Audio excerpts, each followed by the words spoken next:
Alrighty, guys. Welcome, one and all. This is your host, ID Jester. We're going to look at APBA Golf. We're going to be going over some APBA Golf stuff. We're going to talk about APBA Golf. We're going to kind of cover some of the basics, some of the stuff that I've learned. I know my good friend, Dave Garner. There's Dave Garner. His just shipped. I know my buddy, Dave Garner, just picked up APBA Golf. And I know that he learns things like I do by watching other people play. And like sitting down reading rule books isn't going to really help. Like I can read through the rule book, but it doesn't really show me how to play the game. So I know I've been in contact with Dave and talking to him about just going over some of the basics, doing some holes, and just showing you how things play out so that when he gets the game, he feels a little more comfortable with it. That's all I'm trying to do. I am not a rules expert at this game, but I have been tutored by someone that has played over 10,000 holes in APBA Golf. So I believe when Scott teaches me things and explains things to me, it's coming from an expert. So he's passed that knowledge on to me. I'm just hoping to just pass a little bit of this knowledge on to Dave. So, and anyone else that can watch this video later on in life and decide whether or not they want to get APBA Golf. I really enjoy APBA Golf. It is really a good game, and it's very challenging, and it's very realistic, and it's also very it's still fun. There's a lot of math and there's a lot of calculating and trying to figure things out, but when you can pull off that really neat shot and you can try things and it works out really well, or when it doesn't work out because you roll really badly, well, then you know what? You can see that. You understand why it just doesn't happen. So the cool thing is it's all chart based. It's all driven in the charts. So if you are familiar with the charts and how to do things on the charts, which we're going to go over step by step by step, everything you need to know right here, right now. Phoenix Night Turbo Charge Sports, Dave Garner. Everyone, hope you're on. Hopefully you're enjoying this. And hopefully we'll cover some stuff. Okay, so I am also going to be using the Game Caddy. The Game Caddy is a free APBA Golf app that you can get by going to the Game Caddy or emailing Scott Moeller at smoeller9@gmail.com. And you can get this app for free and you can follow along. He's got tutorial videos out there and everything, but I'm not going to be using the Game Caddy. I'm just going to be using the Game Caddy kind of as a supplement. I'm actually going to show you everything out of the book, right? But I just want to show you a few things in the Game Caddy so you can see it in your eyes instead of seeing it on the charts. First thing we're going to talk about when we look at our golfer is we got a golfer card. And in this case, we got Vijay Singh. Because it just so happens I pulled out Vijay Singh's card. And there's a lot of information on these cards. And we're going to go over that. All right? And we're going to cover it. And we're going to explain what it means. And what is important on the card and what's not important. And what can you learn from Vijay Singh. So I can look at Vijay Singh's card. And I can see he hits his long irons and his woods to the left. And I can see that he hits his irons to the right. I can see that. Now, how do I know that? Because I just know a few things that maybe you don't know. And that's what I'm just here to show you is you can learn a few things. And once you understand the basic concepts in APBA Golf, everything else will flow really, really neat for you. And it'll flow a lot easier for you. Then you can start concentrating on all the extra rules. All right? So let's look at Vijay Singh's cards. And what I'm going to do here is pop up here. All right, so Vijay Singh, you're going to get your card here, and it's going to have all kinds of information, the year that the card was is for. Probably the two most important things is your woods and your irons. All right, your woods and your irons. All right, and each of your different golfers is going to be rated for woods, and he's going to be rated for irons. All right. And depending on their rating, it means two things, right? Their rating means two things. It either means how far they hit it, and it also means whether they tend to go left or they tend to go right. I'm going to show you how you can figure this out by just looking at the charts in the book. Let's look at the charts in the book. You can literally see we are at the driver. No, let's go to the driver tab because I don't want anybody to be confused. We're on the driver tab or the one wood, whichever you want to call it. You can literally see, here is the chart. This is, of course, this is just your basic golf, APBA golf chart. This isn't something, I made up. This is an official APBA golf player board chart. This is not something I made up or some, homebrewed thing. This is out of the actual rule book that comes with your game. Okay? You can see if I hit my tee shot and my result is a 1, it's going to go 265 yards and it's going to go left 10. If I had a result of 3, it's going to go 245, left 10. If I had a result of 5, it's going to go 235, left 10. If we go 19, it's going to go 195, left 20. If I go 31, it's going to go 255, left 5. You will notice everything in this book alternates between going left and right, and that's based upon whether you roll an even number or you roll an odd number. If you roll an odd number, you tend to go left. 10, 10, 10, 10, 10, 5, 30, 25, 20, 25, 20, 40. So if you're rolling an odd number, you can clearly see. And this goes for any club. Let's just randomly grab one. Let's go to the, we'll say 6 iron. Let's go to the 6 iron. We'll go to the 6 iron and we look at the same thing.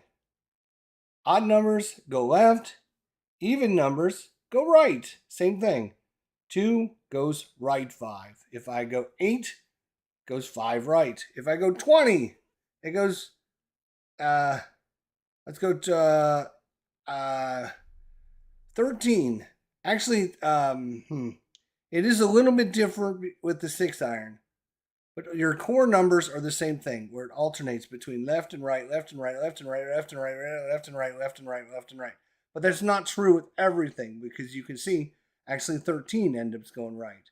14 goes left because it switches because of this 12 hole out result, which we'll talk about later. But the main thing you should think about is, and I don't want to say, the way I like to put it is, if you roll even, you tend to go right. It doesn't mean you're absolutely going to go right, right? If I roll an even number, there's a chance, depending on which club I use, what the distance is, there's still a chance I could end up going left, all right? So if you're rolling even numbers, you tend to go to the right. If you're odd numbers, you tend to go to the left. Again, there are exceptions in this, right? There are exceptions based upon the club you're using. But in reality, more than not, if you're rolling even number, you're going to go right. And if you roll an odd number, you're going to go left. Again, that could be switched based upon if you're using an iron, a shorter iron, your distance, and all that fun stuff, okay? But just think, if it's an even number, you tend to go left. So I can look at Vijay Singh and I can say, okay, he is a 3 wood, which means he tends, doesn't necessarily mean he tends to hit it to the left. So I have to watch out, because he tends to bend the ball to the left a little bit more than he does to the right. And in the irons, you can see it's an even number. So for his irons, he tends to hit it to the right. Now, what does the 3 and the 4 do besides that? I talked about it earlier, is it shows you how far you can hit. And to show you this graphically, without going through every single time in the book, I'm going to bring you to the Game Caddy. The Game Caddy basically has all these charts built into the Game Caddy so you can see it clearly and easily, okay? That's the only reason I'm showing you the Game Caddy, is because you can see here, over here on the right-hand side, All right. It shows you if you're rated a 2, a 3, a 4, a 5, a 6, a 7, an 8, or 9. And you will notice the higher the number, the less distance you get. So if you are a 2 and you're using the driver, you're going to hit it 280 yards. If you're a 3, 270. A 4, 265. 5, 260. 6, 255. 7, 250. 8, 245. 9, 240. So hey, how you doing, PJ? How you doing? Good to see you. So you can see the higher your number, the basically think of it as the shorter you hit it. The lower your number, the farther you hit it. And it doesn't matter which club. You can see we can just take a 5-iron. A 5-iron, if I'm rated a 2, I'm going to hit it 200 yards. If I'm rated a 3, it's only 190. A 4, 185. A 5, 180. A 6, 175. A 7, 170. An 8, 165. And a 9, 160. So you can see the difference between a 9 is going to hit at 160 and a 2, which is rated 200. That is 40-yard difference. Be the ball, says Turbocharged Sports. Hey, what's going on, Turbo? How you doing? Good to see you. So you can see there's quite a difference in how far you're going to hit the ball based upon your numbers. 2 being the lowest, 9 being the highest. Most golfers, most professional golfers you're going to see are going to be rated in the 4 to 5 range. So you can see Vijay Singh on his woods is a 3, which means the best is a 2. So like 2s are the guys that hit it the farthest. So he is a big hitter. He hits it a 3. So I can see that. He hits it a long ways. And I now that I know this information, it's going to be important for me when I make my decision on what club I want to use. Because I can see, oh man, I'm a 3. And let's flip you back over here. So I'm a 3. So that means you can see we're going to be using this column every time that I am using my golfer.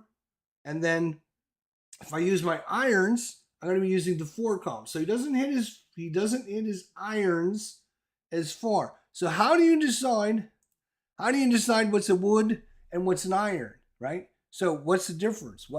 What's the cutoff? What do you decide? How do you know if it's a wood? I mean, there's 1 wood, a 3 wood, and a 5 wood that I carry around on the golf course. Is that the woods they're talking about? Yes and no. That's not true. So I'm going to take you back to the Game Caddy because, again, the Game Caddy shows you easily what is considered a wood and what's considered an iron. And this confuses some people because your long irons, your 2, your 3, and your 4 are all considered woods. And you will see this over here on the Game Caddy. You can see on the Game Caddy there's this big dark line that goes right across the center. Anything above this line is considered a wood, and it's also in dark orange. And anything below this line is in yellow, and is considered an iron. So your 2 irons, your 3 irons, your 4 irons, your hybrids, your 5 woods, your 4 woods, your 3 woods, and your drivers are all considered woods, even though it's a 2 iron, a 3 iron, or a 4 iron. So anything from your 5 iron up, your 5 iron, 6 iron, 7 iron, 8 iron, 9 iron, pitching wedge, gap wedge, and your sand wedge are all considered irons. So that is important to know when you get into golf, because you'll be like, what am I supposed to use with my 2 iron, my 3 iron, my 4 iron, 5 iron, or whatever. The other thing, when you're on the golf course and you're just Joe Me, you just throw every club you got into your bag and you take it out to the golf course and you use them all whenever you feel like it, because you're just a hacker, right? Vijay Singh isn't a hacker. He's a professional golfer. Professionals have rules they have to go by, and those rules are used in the APBA golf game. And the first rule is how many clubs you can carry. So all golfers are given a driver, a 4 iron, a 5 iron, a 6 iron, a 7 iron, an 8 iron, a 9 iron, a pitching wedge, a gap wedge, and a sand wedge. And you have to choose between a 3 wood, a 4 wood, a 5 wood, a hybrid, a 2 iron, and a 3 iron. You have 3 more clubs you can add to your bag. So you have a total of, 1, 2, 3, 4, 5, 6, 7, 8, 9, 10. You have a total of 13 clubs, I believe it is. And so you are going to be selecting 3, or is it 4 more? Is it 3 more or is it 4 more? Now I'm questioning my math. Why am I questioning my math? Because that's what I do. I question my math. I believe it's 3. Am I right? I believe I'm right. I'm always right. Right.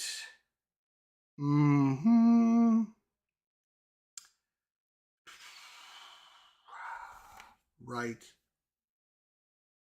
Right. Of course, I can't find it when it's something I'm looking for. I believe it's 3 clubs. I believe it's 3 clubs. Ha! I believe it's 3 clubs, and I hate to tell you wrong, but I'm pretty sure it's 3 clubs. So as you can see in the game caddy, those spots are in white for you to. Oh, then you can put in X's to like represent which clubs you've taken, right? And the game caddy is not going to prevent you from putting in extra X's or anything. It's will.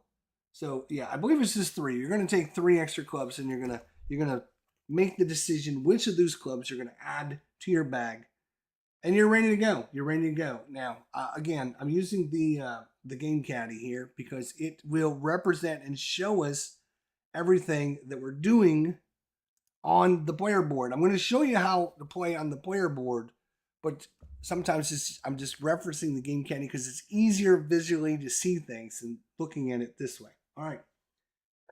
So we've got our golfer, right? We got our golfer. I know he hits a little bit left. He's a pretty big hitter with his woods.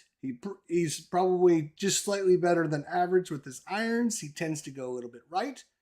And then you have all these different columns. And then you have some stats that are on the bottom. We're going to get to all those on the bottom stats in a little bit, okay? Let's just ignore those for now. Don't overwhelm yourself. Just learn the basics.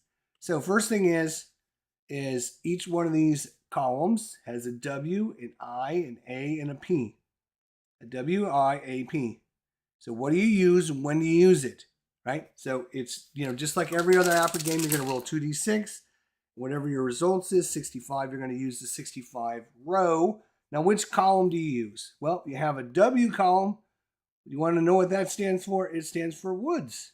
So whenever you're using woods, you're going to use that column. So if I rolled a 65, I would look at the 65 column, and you notice that I got a 5 in my 65 under woods. So if I was using my driver, I would go to the 5 section of the driver, which we're going to do here in a second. We're going to go through some holes. We're going to show you how all this works.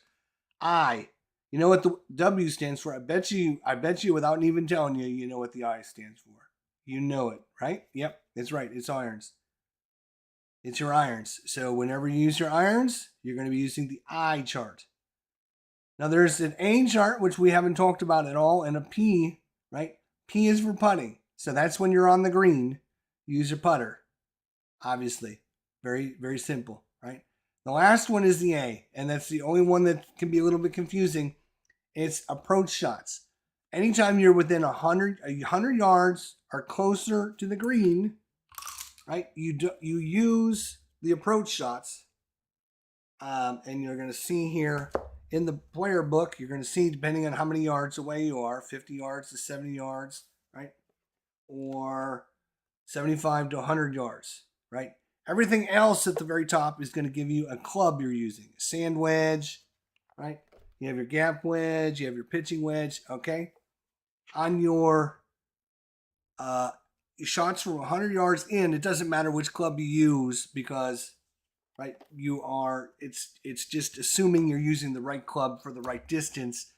Sometimes you're going to use a bigger club if you want a higher loft or whatever, So it doesn't matter the club, it just matters the distance. And again, we're going to show you how all that gets into play. Now, I went through all this introduction because I think it's important to know the basics. And the most important thing to know, if you are used to APBA, right, is when you roll those really good results, doubles, right? We all know doubles are really good if you're playing the APBA baseball. You know, the doubles are really good. Oh, hey, it could be a home run, and you roll those 6-6, and those are home runs too, right? On the good hitters. That's exactly the same thing in golf, right? Doubles are usually good, and the 1 and the 6 are double 1, the double 6s is usually your big hits, which can be good or it can be really bad because, again, if I'm using my second shot to go for the green, I might have killed it over the green. I might have hit it 30 yards past the green if I hit a double 6. So you want doubles, but just think double 1s and double 6s are usually your big hitter ones. Usually going to be hitting it over the green. And you can see on our driver here, right? If I roll a 1, I carrying 290 yards, right? If I hit it, a 4, right? I'm only 265. That's a difference of 35 yards. That's a huge difference on the golf course. 35 yards. So, killing it over, hitting it down the fairway and killing it's one thing. But, hitting it on the green and killing it over the green is a different thing. So the double 1s and double 6s can usually come back to bite you, unfortunately at the wrong time. In APBA golf, the one thing I would tell you is what you want to do is you want to try to shoot as close to your number as possible. So what do I mean by that? Well, I shoot as a wood a 3. I want to get a result as close to 3 as possible. In fact, I want to get as many 3s on my woods as I can, and I'll explain why here in a second. For my irons, I want as close as possible to 4s because I don't want, in APBA golf, just like a regular, you're going to be aiming and you're going to be going for distance, a certain amount of distance. And that's where your clubs come in to tell you how far you're shooting it. If I kill it 20 yards or I hit it really soft and I'm 30 yards short, that's not what I want. I want it to be where I was aiming at the location I was aiming at. So I want to get it as close to my number as possible. And that's where you hit a good shot because it'll go where you want and it'll go as far as you want. And that is perfect. In golf, if you play golf in real life, that's the trick. Getting it to go the right distance and the right accuracy is, the important thing. It's not always the accuracy and it's not always the distance. It's both of those things at the same time. All right. So why do I want to get it to my number? Because if you roll your number exactly, you get a bonus. You get to adjust the flight of the ball 5 yards, either towards the center line or away from the center line if you roll your number. So in this case, if I'm VJ Singh and I roll a 3, I can determine whether I want the ball to go 5 yards towards the center line or 5 yards away from the center line to help me in my shot. It's called hitting your average number, right? Hitting your average number is a big deal in APBA golf. You want to do that as much as you can. Leafs are up 2-0. Yes. Excellent. Good to hear. It's only 20 minutes into the game. Wow, that's really good. They are off to a killer start. So hitting your number in APBA golf is super important because, again, when you hit exactly your number, it's not close to it. It's got to be exactly your number. You can adjust the ball flight 5 yards closer to the center line or away from the center line. It's up to you, but you get to decide 5 minutes in. Thanks. You get to decide that whether you choose your average W or not. So hitting your numbers is really good. So let's go ahead and let's get a couple courses, or we'll get a couple holes under our belt here so I can show you how we're doing things. Again, it's pretty simple stuff. The hard part with APBA golf is if you got a lot of wind conditions or a lot of conditions in the rough and you're hitting on the rough and you're getting bad lies and stuff like that, you got to roll for that every time you're in the bad. If you're in the rough, you got to roll to see what kind. And then if there's wind conditions on the course, you're going to be, checking for winds every hole, and they can come in and crosswind and backwind, and you got all kinds of adjustments. We're going to go simple mode. No course adjustments, no wind. We're going simple mode tonight. Just simple, no wind, no courses, just right off the course. All right? And we're using VJ. All right. Dog legs. So this is actually there's 3 different dog legs in APBA golf. There is a gentle dog leg. I want to get the terminology correct. There's a gentle dog leg, a gentle dog leg, a normal dog leg, and a severe dog leg. A gentle dog leg is like this. It's where you're not going to adjust the ball flight at all. You won't see any course notes or anything on this. Like, here there's a dog leg at this or whatever. So you're basically, even though this is a gentle dog leg, you can see that. We can visually see it.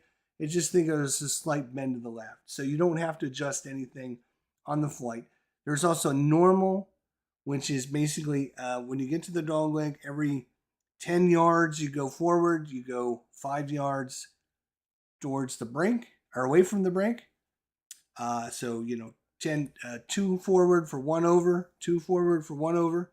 So that's how you handle a normal. And then you got a severe, which is basically 1 up and 1 over, 1 up and 1 over, 1 up and 1 over. So those are, your bigger turns, which I don't know if we have many of these on this course. I don't know. We'll see when we get to them. All right. So I'm going to tee it off. I can see VJ, right? I can see VJ. He hits his Woods 3, which tends to go slightly left, right? And he hits, I can look at our driver and I can say, if I roll a 3, I'm going to go 270 yards out, and it's going to go 15 yards to the left. All right, so 270 yards, which is going to be right here, and 15 to the left is going to be right on the edge over here, right on the edge of where the dark green and the light green are.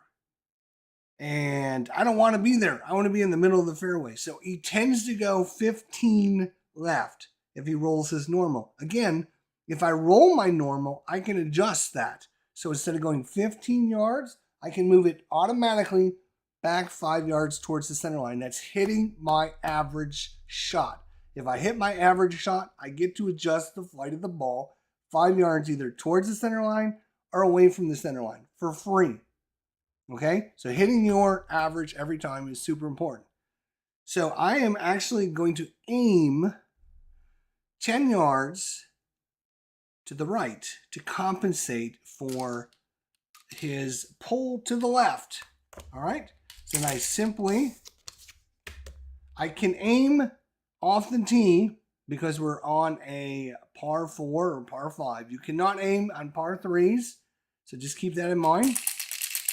All right, so we're going to go with the driver. Again, you want to get as close a number to 3 as possible. If I don't get a 3, I want a 2 or a 4 or a 1 or a 5. If I roll like a 27 or 28, I am way left or way right. I'm way short.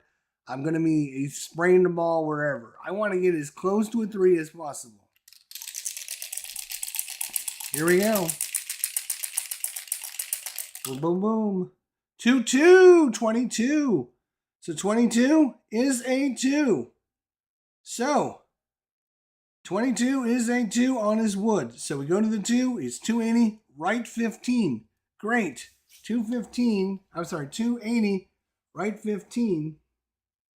280. Here's 275, 280, right 15, 5, 10, 15. But remember, I chose to aim 10 yards to the right because I was afraid of his left, right? He decides to hit it to the right, which is going to go 10 more yards. And it's going to be right there is where the ball hits the ground. Boom, right? And it is just, and I mean, I could get on a magnifying glass to see if that's in that bunker, but I think it's going to be right at the lip of the bunker. But I am in the intermediate rough.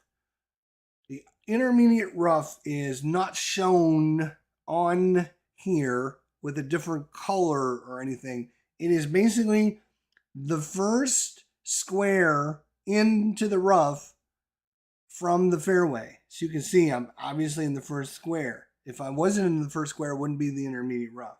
So I hit right there next to the bunker. I land, and intermediate rough is just like the fairway with rolls. You get to full roll. If we look at our roll, it's actually, we rolled a 2, so we're going to roll 30 yards is where we should be. Let's see if we're going to get that full yardage roll, because you can see how the fairway kind of cuts in a little bit, which means we might end up in the, instead of being 1 square in, we will be, all right, so the first 10 yards, we're in the intermediate rough. But then because of that little bend in, we're no longer in the intermediate rough, we're in the regular rough. And whenever you're in the regular rough, you lose half your distance. So we rolled 10 yards. So we have 20 yards remaining on a roll, and we half that.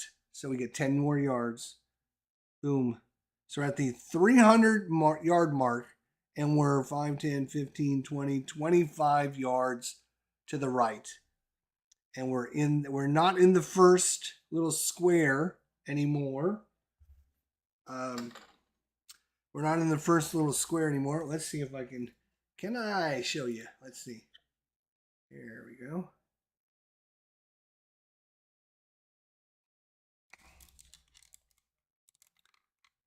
I'm going to set you down for just a second as I pull out my pen.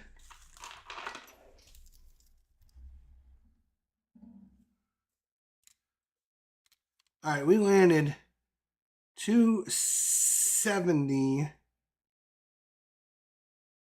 270. I'm sorry, 280. 5, 10, 15. Oops, down here. We were 5, 10, 15 to the right, and then we were 10 because we aimed. We ended up at that place right there next to the bunker. And you can see we're just 1 square in from the fairway. So that's considered the intermediate rough.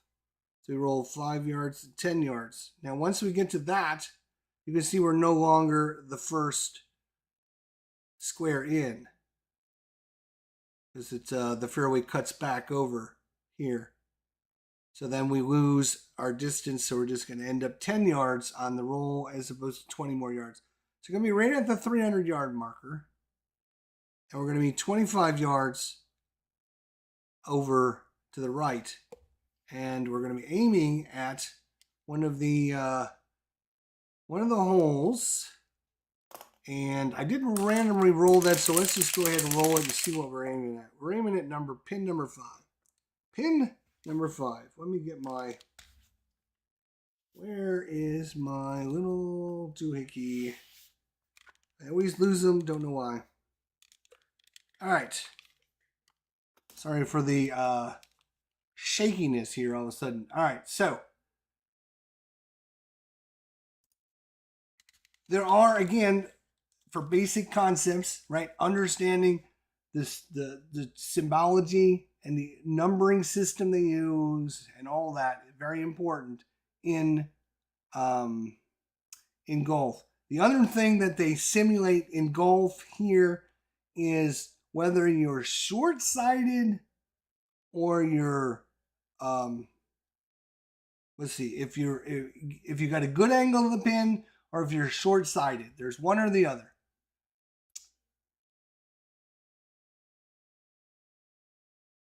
Yes, yes. You can see here there's let me show you here with the they come with this when you order, you come with wet conditions, soak conditions, soft conditions, moderate conditions, blustery conditions, firm conditions, calm conditions, hard conditions, normal conditions, and dry conditions. There's all kinds of different things you could run into. And based upon, if it's wind or how soft the course is, or how hard you can get extra roll and all that. Yes, it simulates everything, every kind of different facet you can get. So we ended up at the 300 yard mark, and we actually ended up 5, 10, 15, 20, 25 yards to the right. So we're in the rough. We're in the rough. And what we've done is we now have to determine whether or not we've short-sighted ourselves or if we have a good angle of the pin. And the easiest way to know this is you look at the center line. You look at the center line, you look at where your ball is. If your ball is on the same side as the pin, you've short-sighted yourself. You've short-sighted yourself. So we're going for pin number 5, which is right here. You can see that our ball and the pin are both on the same side of the center line. If that is the case, I have short-sighted myself. I've short-sighted myself. And now I've dropped my pin. But I did find my little piece, so that's good. So we're aiming here. I'll put this down to show you. We're aiming to this spot right here. And my ball is right here. I have short-sighted myself. Which means 2 important things, right? Number 1 is you cannot aim the ball. You cannot aim the ball. You have to go you're aiming, you're hitting the ball at the center line. You can't aim the ball like we did in the beginning where I was left, right, 10 yards. You can't do any of that if you're short-sighted. Now, if I had the ball over here on the left side, right, I could aim because I've got a good angle to the pin. So being short-sighted is on the same side of the center line as the pin location. And knowing where the pin is and knowing whether to be on the left or the right of the fairway is ultra important in APBA golf. I don't know how much easier I can say it. It's ultra important that you know where the pin is, if it's going to be on the left or the right. If you are dead center, like if I hit it right down the middle and I'm at the 300-yard marker right in the middle, then I've got a good angle no matter if the pin is on the left or the right because I'm dead center. I'm going to have a good angle no matter what. Or if the pin is in the center line, it doesn't matter if I'm on the left or the right. Now you'll notice none of the pins in this hole are on the center line, so that couldn't happen. But if I would have hit it right down the middle, and this is where hitting your number again can be super important because those 5 yards could take it from, oh no, I've short-sighted myself to, oh good, I'm now got a clear angle of the pin and now I can now aim. And aiming in golf, as you know, is ultra important. Aiming at the pin so you can hit the ball, have it land on the pin, and tap it in is, obviously really good. When you short-sighted yourself, you can't do that. If you want, you have to do something what they call working the ball. You have to hook the ball so it goes left or right, depending on if you want to, have the ball go left or have the ball go right. You have to work the ball. It's not aiming and having the ball go over there. No, it's aiming down the middle and then having the ball fade off to the left, or aiming down the middle and then having the ball work to the right. The other important thing is you always go back to the center line when you determine how far you are away from your target. And when you move back to the center line for every increments of 15 yards, you move it back 5 yards. So we're 25 yards to the right. We have to go back to the center line to hit our next shot. You don't have to physically do this, but you have to mentally in your head know I'm 25 yards, which means I'm literally have to hit it 5 yards farther than I normally have to because I'm not in the center of the fairway. So you can see down here, we're at the 300-yard marker. We need to hit it up to 375, 80, 85, 90. We have to hit it 90 yards. And we have to hit it 10 yards to the right. We're at the 300-yard marker. We have to go up here. That's 375, 380, 385, 390. So 390 yards. And then we have to go 10 yards to the right. 10 yards to the right. Okay? So that's where we're aiming at. Or that's where we would like to go Now, how do we get there is a different story. Now, because we short-sighted ourselves, we can't aim at the pin. We have to aim at the center line. So if we were going anywhere, we're gonna land the ball here, and it's gonna go up or down this black line, which may be farther away than what we need to be. But remember, because of what we learned earlier, we know that Vijay Singh tends to hit his irons to the right, because he's hits his 4. That's an even number. Oh, we're only hitting 95, so it doesn't matter because we're going to be using our 95-yard shot, right? So let's take a look at our 95-yard shot, which I'll get you in just a second here. Everyone stand by. So we'll get our second shot out. This is a short par 4. We hit a 300-yard drive. We know we only got about 100 yards to go. We only got 100 yards to go, right? So here we go. And so we know, again, we got 4 columns on the card: woods, irons, approach, and putt. We're not putting, right? Because we're not on the green. And we are not using our woods, and we're not using our irons. So we're using our approach shot. 100 yards to 0 when you're on the green. 100 yards to 0, you're using the approach shots. And then based upon the distance we're hitting it, we are using a chart. Okay?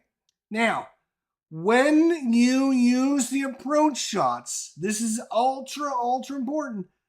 You're not going to see a distance it goes. What you're going to get is plus and minus a distance. And let me explain what that means. All right. So you can see here,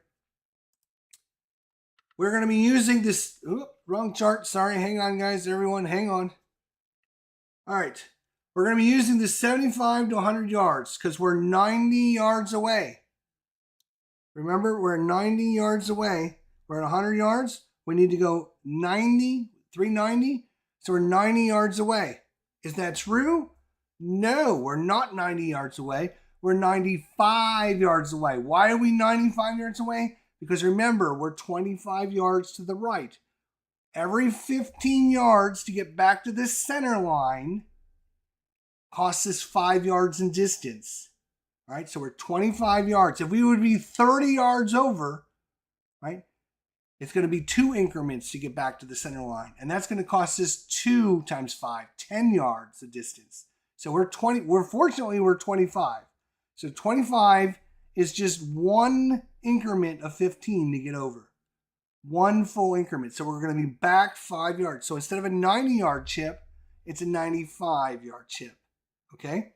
So that is 95 yards to our center line at the green.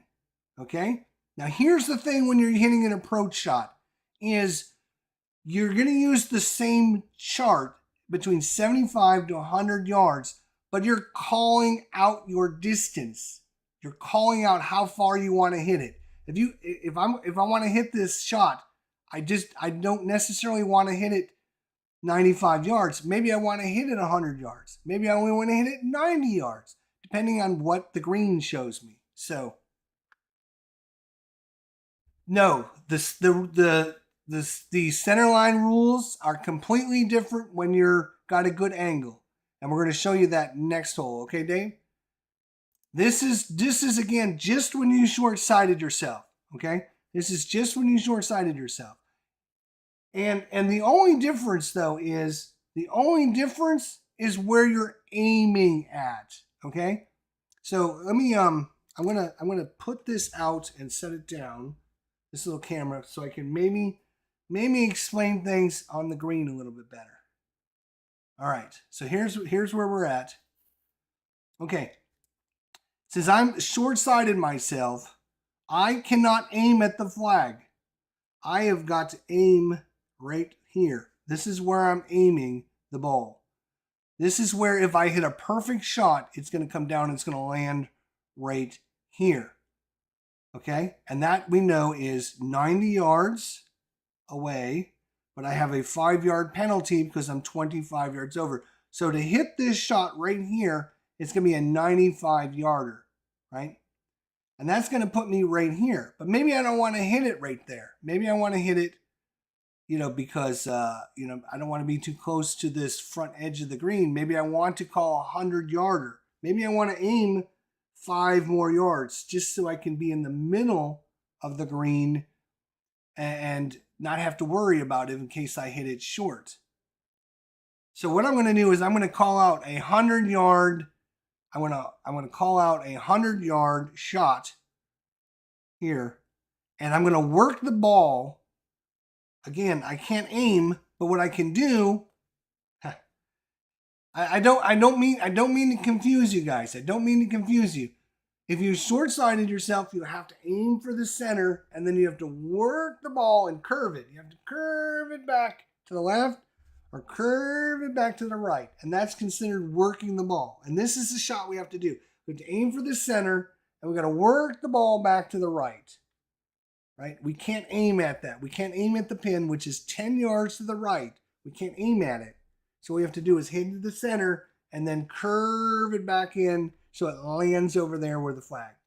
So what I'm going to do is I'm going to hit a 100-yarder, and I'm going to try to work the ball back 5 yards to the right. So again, I'm going to aim towards that center line, and then I'm going to work it back, and hopefully it'll curve back in a little bit. I could work it 10 yards, but I just in case I don't want to hit it that far, I just want to hit it just a little bit, make my putt a little bit closer. Okay, so I'm going to aim. Again, you'll get a feel as the more holes you play. Oh, should I go for it? Should I go for the center line? In this case, I'm going to work the ball just so you guys can see how it works. All right, so here we go. So you will notice on our 75, oh, you guys can't see anything. Let me show you. Here we go. All right, so your 75 to 100-yarder, all your approach shots don't have a distance it goes. Basically what it has is it has a distance it goes plus or minus to whatever you call. I called out 100 yards. Remember I called out 100 yards? So if I get a +5 result, it went 105 yards. If I get a -5, it went 95. So it's all based upon what I call out. I could call out 90 yards. I can call out 85 yards. Whatever I want to call out, that's how far I'm going to hit the ball. And then this chart is going to adjust that up or down, left or right, based upon what I roll. So I'm calling 100 yards because I want to be more towards the middle of the green. And then that's my distance. So let's see how he does. VJ, where's your card? Here's your card, buddy. All right, let's hope for a good one here. Come on, VJ.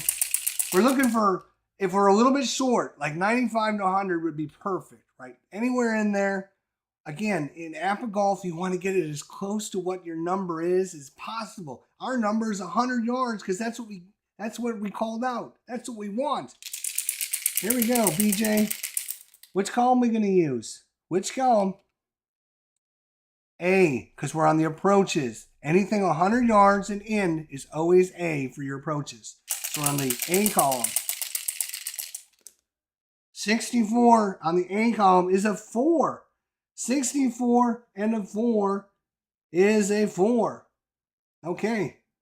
64 is a 4. So we looked at the results, and a result of 4 is going to be +5 yards. Okay? +5 yards, and it's going to go right 5. So we called out 100. We got a +5 result, which means it went 105. Okay? So it went 105, and then it went right 5. So let's look at where we go. Let's look at where we called it. Let's see where we called it. We called it. We went back to the center line, and we moved back 5 yards. So we called 100 yards from here. So 5, 10, 15, 20, 25, 30, 35, 40, 45, 50, 55, 60, 65, 70, 75, 80, 85, 90, 95, 100. 105 yards. It's right where that is, and then it goes right to the 5. Right 5. So it's going to land. It's going to land right there where my little, oh, you guys can't, maybe I come back here a little bit. So there we go. So because we hit it right, it went plus 5 yards and it went right 5 yards. Now, we have to also determine, two things, right? We were checking the direction, right? But now we have to check where it went, because remember, we weren't aiming at the flag. We weren't aiming at the center line. We were working the ball back to the right. We were working the ball back 5 yards to the right. So what we got to do now is we're going to make a second roll. First one is to tell us where it went, and the second one is to find out now, are we going to work the ball 5 yards? Is it going to go 10 yards? Is it not going to go anywhere? So we have to make a second roll, all right? And it's the same thing, same column. If you use an iron and work the ball, you roll on the irons. If you work the ball on your approach shot, you use the A column. So whatever column you're working the ball on is this column you use. So we called an A, right? So we're on the A with our working the ball. And I'll show you how this works. Very simple again.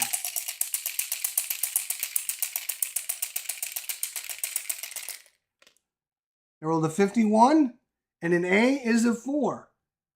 So again, 51 and a 4. And this time we're going to go to shot making. We go into shot making, and this is where that all important information on the bottom of the card is. Momentum, bounce back, shot making, sand, clutch, and scramble, and we'll get to those. But right now, he has a shot making when he works the ball to the left of A. I'm sorry, when he works the ball to the left of B, and when he works the ball to the right of B. So it doesn't matter if he's working the ball left or right, he has the same B result. Sometimes you might have an AB, which means working the ball to the left. You would have an A, and working the ball to the right. So the first one is going to the left. The second one is going to the right. We're working the ball 5 yards to the right, so we look under the B column. A, B, and C. Under the 4, look under the B. So it went an extra 5 yards. So we were hooking it 5 yards. We added 5 yards to this. So instead of going 5 yards, we now went 10 yards to the left. I'm sorry, to the right. 10 yards to the right. So, all right, so remember our shot. It went 100, 5, 10, 15, 20, 25, 30, 45, 50, 55, 60, 65, 70, 75, 80, 85, 90, 95, 100. It went 105 yards, and then went 5 yards to the right. Now, I also worked the ball 5 yards to the right, and because our shot making made it go 5 more yards to the right, we have 3 different situations. Our shot went to the right, our working the ball went right, and then our roll made it go 5 extra right. So we went 5, 5, and 5. So we're going to be 15 to the right.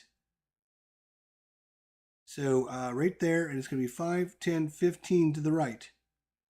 Now, the last thing we have to check is see if there's any roll on the green. And there's not. So we don't have to worry about that in our approach shot. So in all, we ended up not horrible. Could have been, oh, that's not the right screen. Here's what I want over here. So it ended up, we were aiming here, or this is where the ball was coming, and then we were working the ball back. Our shot went this far and then 5 to the right. And then we were working the ball 5 more yards to the right. And then our shot making went and worked it 5 more to the right. So we ended up way over here. So you can see why I was aiming more towards the middle of the green in case he flubbed up. And this was a miss it. So now what you do is you calculate how far away you are from the pin by looking at straight lines and diagonals. And you can see we're going for pin number 5 here. And you can see that literally, to get to number 5, we would travel down this little straight line right here, right? We travel down this little straight line here, and then we'd go diagonal over.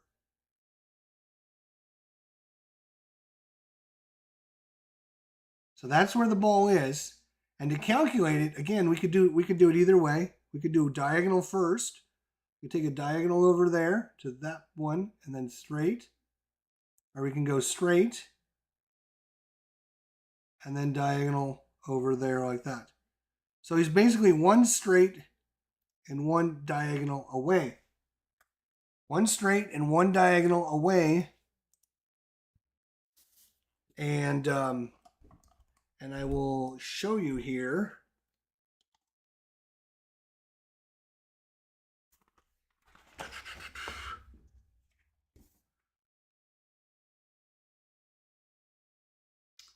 Okay. Alrighty.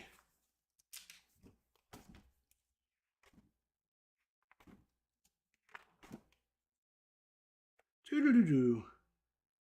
All right. Okay.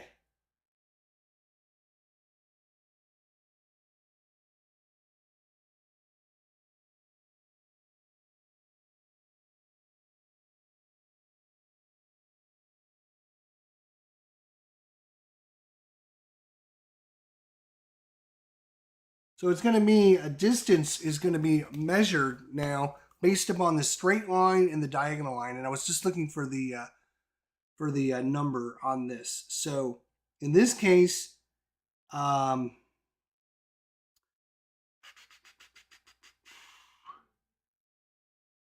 it's 20 feet for all diagonal and 15 feet for all straight lines.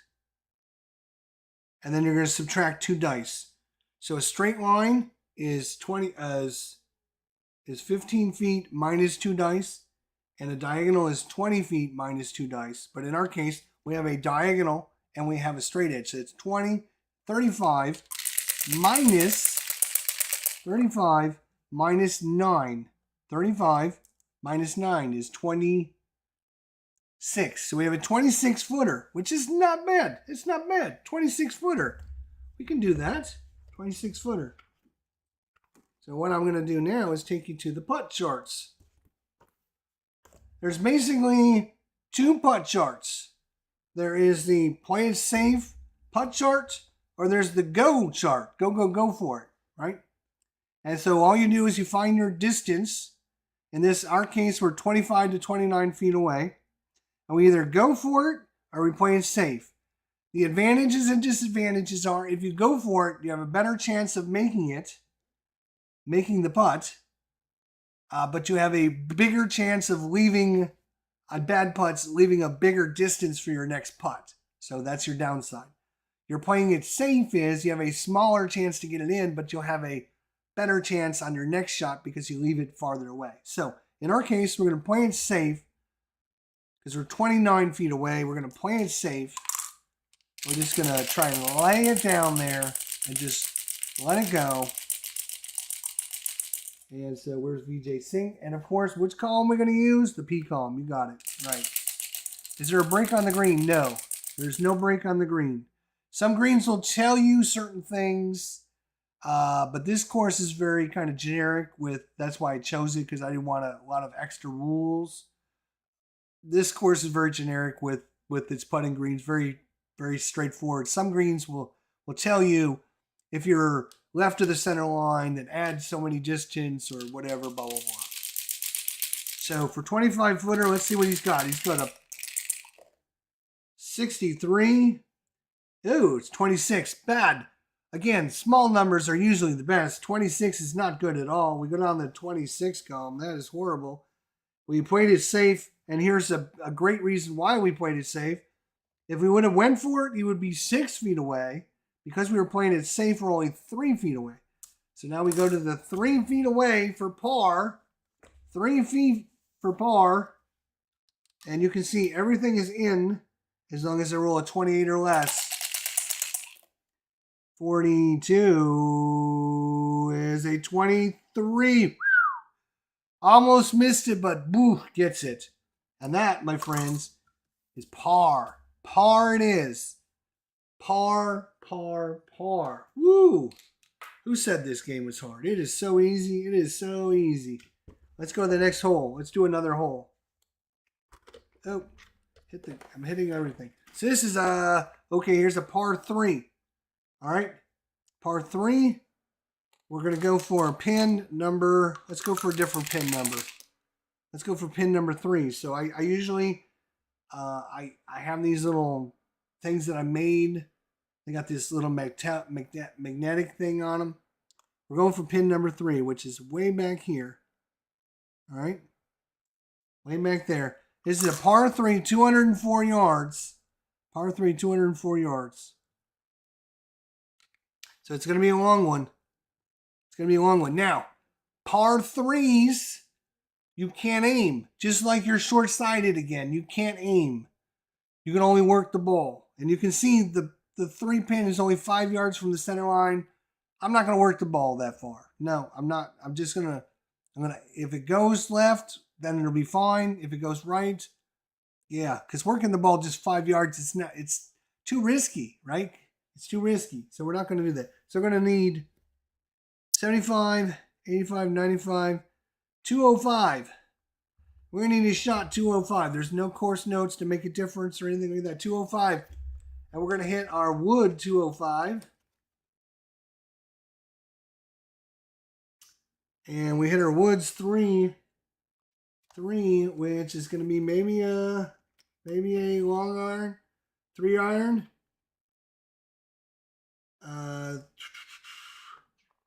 3 iron. It's our irons 3. That's 210. Plus we'll get how much roll on that? Green, 10 yards of roll on that as well. So that's going to be 2-4. So we're going to hit our 4 iron. I think we're going to go with the 4 iron. All right. So you just figure, right? If I hit it 200 yards, it's going to go left 5, and then it's going to roll 10. It's going to be like literally perfect. I mean, like literally perfect. We can get this shot. It'll go 200 yards, right? It's going to land 200 yards. Let's flip your cameras here. So 200 yards is going to land right here. It's going to go 5 left, and then it's going to roll 10 yards. So it's going to roll right by our pin and go right back to the back of the edge of the floor. And I would be super happy with that, right? So, yeah. If we can get that result, that'd be awesome. All right, so that's what we're hoping for, VJ. And what do we hope for? Again, you really, really, really want to hit your normal numbers. I'm just telling you, you do want to hit your normals. So 4 iron. Come on, VJ, hit a good one. We're hitting, even though we're hitting in 4 iron, we talked about this in the beginning. If you're just joining us, 4 iron and up are woods. 5 iron and down are irons. And also 4 iron, 3 iron, your 3 wood, your 5 wood, your 4 wood, your hybrids. You can only select 3 of these. You can't just go in with all your clubs. You're not a scratch golfer like me, right? You're or a hack golfer on the golf course where you just take all the clubs you can fit in your bag. You don't get to do that. You have to select your clubs. So if you didn't choose a 4 iron, right, you wouldn't be able to hit it. You'd have to choose something else. So that's where making the tough decisions comes into play. But we'll just assume we brought the 4 iron with us. Let's see what VJ can do with his 4 iron on the wood column, the W column. 4 iron and up.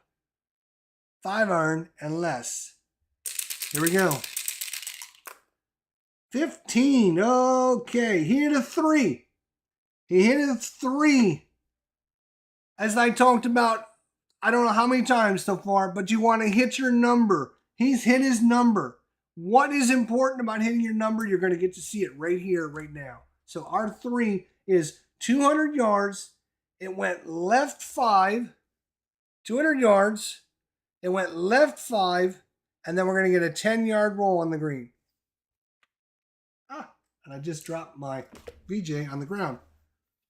So, what is important about hitting your number? Again, you can take your shot and you can move it 5 yards farther from the center line, or you can take your shot and move it 5 yards closer to the center line. So, in our case, our shot went 200 yards, 75, 85, 95, 200 yards, and it went 5 left. Now, because I hit my normal number, I can choose to either accept that and move it 5 yards or just take the shot as is. And in this case, I can move it 5 yards back towards the center line. I can move it 5 yards away from the center line, or I can just leave it alone. And in this case, I'm leaving it alone because it's perfect. Again, this hole is VJ in a nutshell. This is perfect for him. He's going to take the shot. It's going to roll 5 and 10 yards. And that's right. We're going to be one straight edge away. So what do we do with that straight edge? Right? We roll. It's 15 yards minus 2d6. 15 minus 7 is 8. We got an 8-footer for Bernie. 8-footer for Bird. That is huge. So that's where your advantage in that hitting that number, because I could decide if I wanted to hit it here, if I wanted to move it back towards the center line, or move it away from the center line. And that might adjust where I'm, that's allowing me to aim without aiming, right? I can't aim because it's a par 3, so I cannot aim. You have to go to the center line unless you work the ball left or right, depending on what you want to do with it, right? Par 3, you can't aim, you can't aim at a par 3, but you can work the ball. But because I hit my normal, I can move it 5 yards to the left, 5 yards to the right, or I can keep it, which is basically working the ball without having to work the ball, if you know what I mean. Okay, so let's go to where 15 minus 7 is 8-footer. That's where we're talking about. 8-footer for birdie. I hear tweet, tweet, tweet. Tweet, tweet, tweet. Going on. How do you determine pin placement? Is there a roll before the round which tests you where the pin locations are? Yes, you roll a 6-sided dice. We're gonna show you that here as soon as I'm done with my 8-footer. Then we'll show you an 8-footer. So 7 and 9. We can go for it or we can play safe. We're going for it. We got to go for the birdie. Nobody comes to watch people play it safe. We're going for it. All right, VJ, where's your card, VJ? Here you are. 8-footer. Little left to right break. Here he is. He lines it up. Boom. 44 is a 9. A 9 is in the hole. It's a birdie. VJ sinks it. And after 2 holes, he's 1 under par. Holy cow, what a putt. He saw that little break, and it went right in the hole. Right in the hole. All right. To set up again, if you're setting up your golf and you're doing everything, right, you can follow along with the Game Caddy. Again, a free download. Scott Moeller will send it to you. You can use it. I'm going to go through a different episode where we talk about how to, the best way to use the Game Caddy and show you some holes with it. If you have watched our last video on APBA Golf, we did that. But things you're going to have to do is obviously you're going to have to determine which clubs you're taking with you, which course you're playing, right? And most importantly, your conditions. Your conditions. You can do this obviously in the Game Caddy as well, but I'm going to show you how to do this in just normal with your book. All right? When you get your little book, all right? When you get your little book, here's your little book. You just got it. You just brought it out. You're going to be all excited to play. You're going to get out your golfers. You're going to get out your nice player board. Next thing you're going to do is get out your course. Hopefully you got Metro DC because this is a really good course to learn on. And the first thing you're going to do is flip open the front page and you're going to see hole number 1. But more importantly, you're going to see this other page. This is what you're going to roll on if you want to get into the course conditions, right? If you want to take that beast on, you can roll to see if, in this course is rated as C, which mostly is calm. If you roll 46 or less, it'd be calm like this. It'd be calm. A calm day, you don't have to worry about wind, right? You don't have to worry about wind. And then you would check for your course conditions as well, which again I think is more of a I think course conditions I think are more of an advanced option. I wouldn't probably use them for the first couple rounds until you get used to playing, but then you want to add them in. Let's see. I'm just looking through here to see. All right. Then there is right here. You roll on this chart here to see if they're normal conditions, firm conditions, dry, hard, soft, wet, soaked, etc. They just roll 2d6. And I rolled a 2. And so I would end up with hard conditions. And I don't know why these cards can't actually have this information on it. I don't know why. But fairway gives you extra 20 roll. Greens get you an extra 10 roll if you were playing with hard conditions, right? Or if you're playing with normal conditions, there's no change. If you're playing with soft conditions, you're going to get these adjustments or these adjustments based upon the conditions of the course as you go into it. I don't want to put that over there. So let's do, what do you say, one more hole here? Should we play one more? So we got a birdie on the par 3. So now we're back to a long par 4, 455 yards. So again, I know VJ is going to hit it around 260. And he's probably going to go left 15 because that's what he tends to like to do. And that's going to put me on the edge again. I don't want to be on the edge. So I'm going to aim 5 yards to the right. And I always like to put this out here as like a little reminder of what I'm doing, right? You don't have to. You don't have to. I'm going to pull out the driver. So we're going back to the driver. And again, you can aim on par 4s and par 5s on the tee. You can't do it in par 3s. But you can on par 4s and par 5s. So we're going to use a driver. I'm going to aim 5 to the right. I'm just going to make it go a little bit right. Just a little bit. VJ, not a lot. VJ, not a lot. Again, I'm hoping to get a what? Odd number. Because then I know it'll be left. And obviously, I want to try and get as close to 3 as possible. 64 is a 4. This is what he did last drive. This is exactly what he did last drive. In a 4. That's going to go 365, right 15. This is twice in a row he's done this to me now. 265, right 15.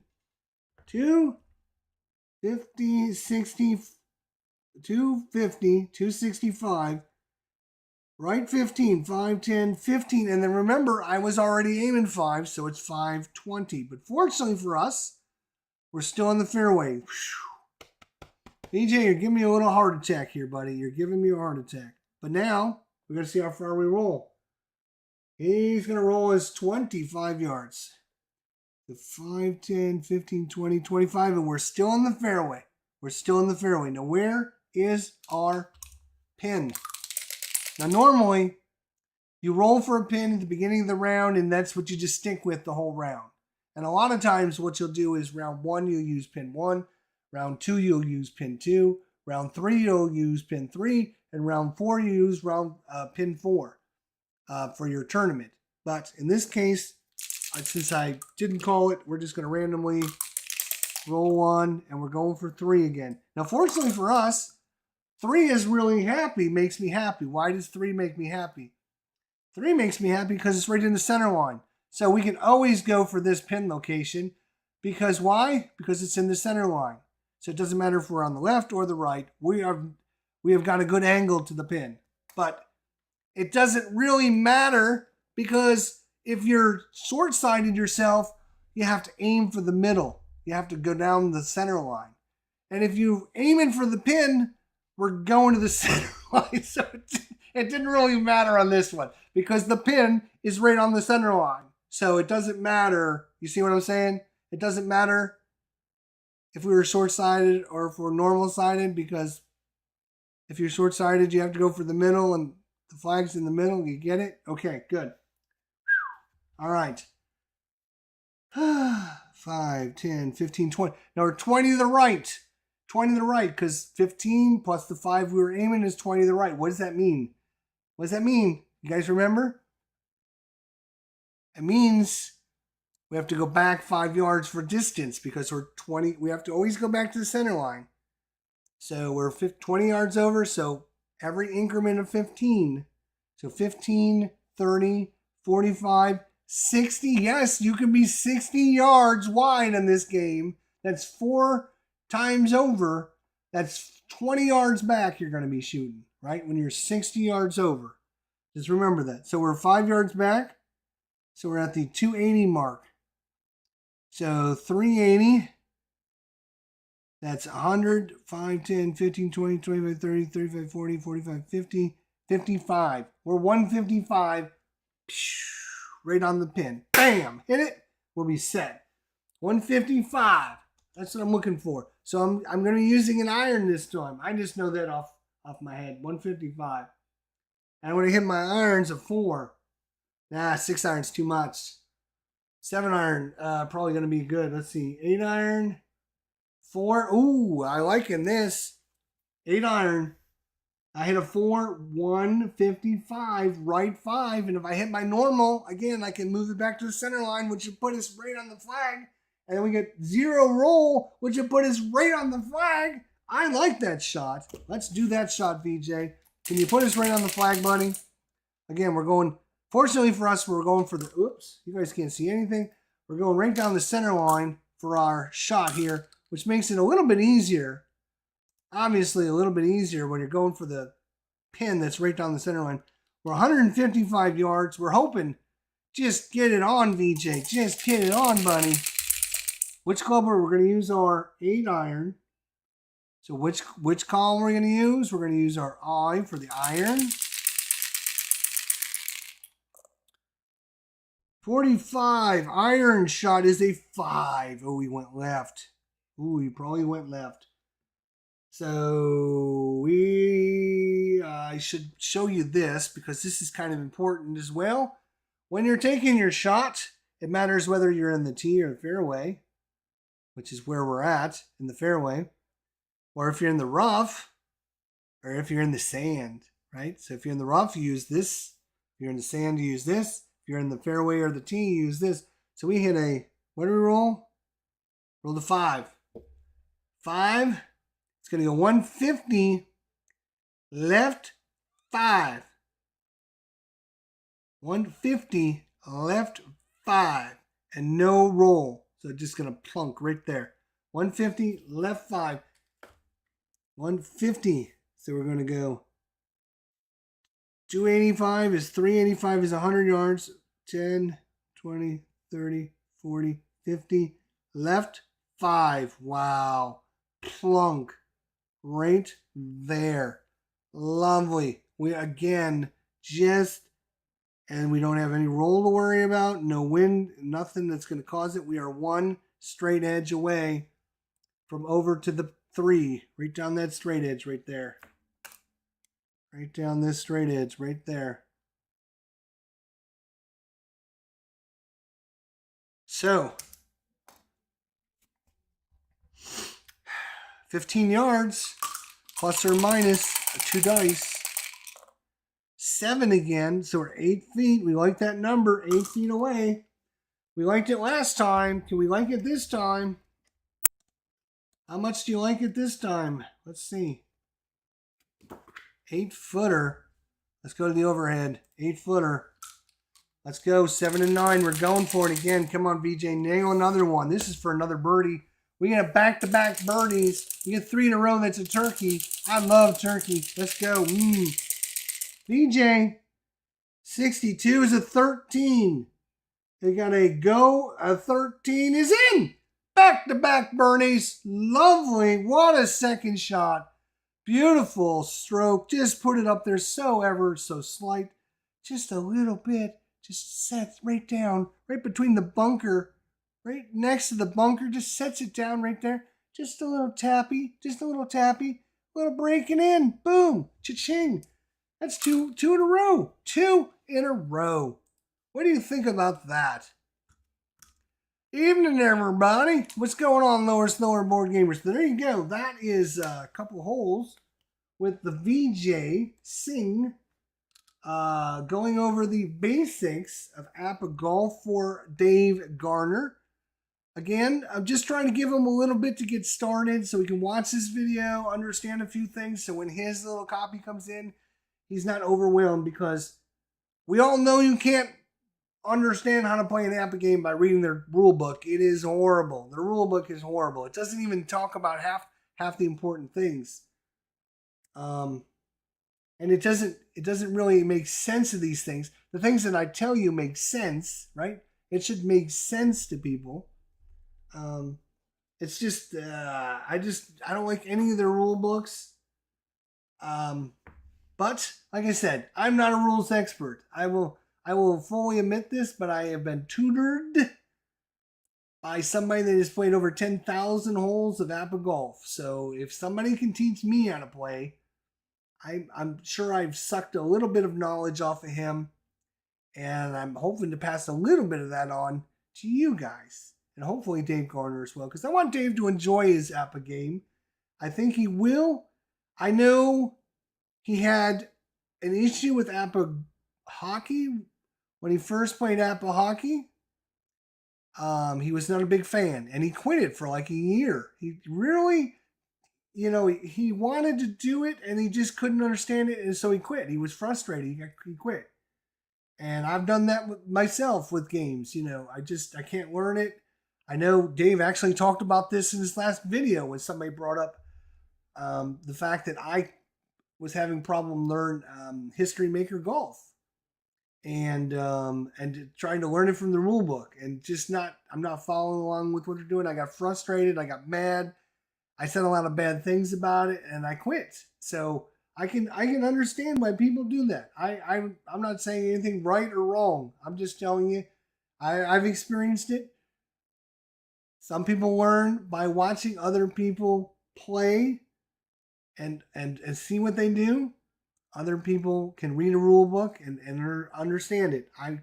I would rather watch someone play and watch their highs and lows, so I can experience what they experience, and I can know, you don't get like what's important in the game out of the rule book, right? I'm telling you what's important.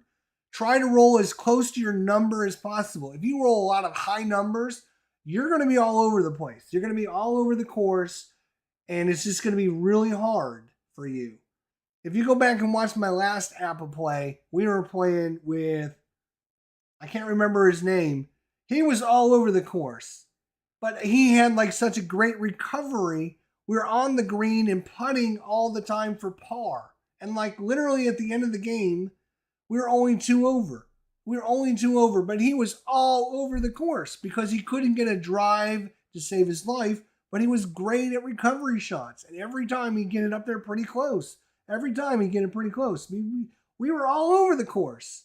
So you want the numbers as low as possible and as close to your average as possible, because those are the ones that are going to give you the least variation. And you always want, like, if I'm hitting a 3 on my woods, like I want a 3 or I want a 5, because that will go left. It might go 5 yards more than my 3, but it's going to go left. What you don't want to do is aim left and go right, because that's just going to work against what you're trying to do. So, yeah, I saw your thing, Dave. I was, even after I watched your video the other night, I thought about pulling it out and trying it again because of your comments and stuff. So I appreciate that. Yeah, it's you get frustrated when you want to learn a game and you want to do it, and then you get frustrated with not being able to play it. You see other people doing it, and you get frustrated because, like, I should be able to do this and I can't, and I don't understand why I'm not doing it. So instead of Dave getting mad at APBA Golf, I want him to enjoy it and try it and understand the basic concepts, right? You want to get those numbers. You want to know whether your golfer is going to go left or right because you want to try to be in the best position. And every shot matters, right? Every shot matters. So, anyways, if this helped, great. Give me a thumbs up. If you want to see some more, let me know. I can do some more holes. I can go over some more things. The things I'm not an expert at are like hitting around a tree and stuff like that. I would watch some videos on YouTube for people that kind of cover that stuff. I don't ever hit it behind a tree, so I don't ever use those rules. No, seriously. I haven't had to. I've only had to use like one tree shot the whole time I've been playing. So now there is some variations in the rules and just understanding those core concepts. It took me a long time, and I'm hoping just to pass that on to you guys. So, yeah, basic and advanced are the same thing. The only thing you're going to get with advanced is you're going to have the advanced options, and you're going to be able to have the course conditions come into play and the wind conditions and stuff. I wouldn't worry about any of that stuff, man. I would not worry about course conditions and wind conditions. Just play a round of golf without any of that stuff and just get the basics, hitting the ball, looking at the results, and trying them out. So Dave, Turbocharged Sports, Dave Garner, everyone, thank you guys for coming out. Lower Store Board Gamer, good to see you, my friend. Don't forget PJet, Phoenix Knight. Yeah, I hope I'm just trying to help out. If there's something you need covered, I can cover it, or maybe I can get Scott. Scott is the APBA expert. I would highly recommend you check out. Even if you don't want to use the Game Caddy, go watch his videos. He's got a YouTube channel called the Game Caddy. It's a free Excel app that he's put together with thousands and thousands and thousands of hours of work, but basically helps you with all the math and understanding how to play APBA Golf.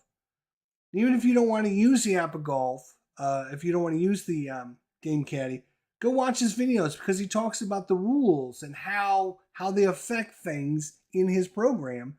But as he talks about them, you'll see how the rules are played in APBA Golf. So hopefully those will help you as well understand the Game Caddy. So check that out. Oh my God, dude, I just found your channel and saw your latest video and noticed that you hadn't uploaded in 11 months and thought the worst. And I saw you were live and I'm so glad. 502 Ironstein, I do everything live. So if you look on my YouTube channel, it always shows just videos, right? And I haven't done videos in a year. So yeah, everything I do is live, so it doesn't show the live stuff. So yeah. Sorry to freak you out, but I'm fine. I'm still recovering, actually. It was coming up on a year. June 1st will be coming up on a year from my surgery. It's still sore as hell. Still ain't right. I'm telling you, it still ain't right. I'm just telling you, it's not right. I still get headaches, and it's just been bad. So, haven't been the same, but hopefully maybe that's good. All right, guys. Thanks for joining me. Go watch the hockey game. Enjoy your time tonight. I just wanted to cover this real quickly. And if we get together again sometime soon. Until then, my friends, we'll see you all down the line. Take care.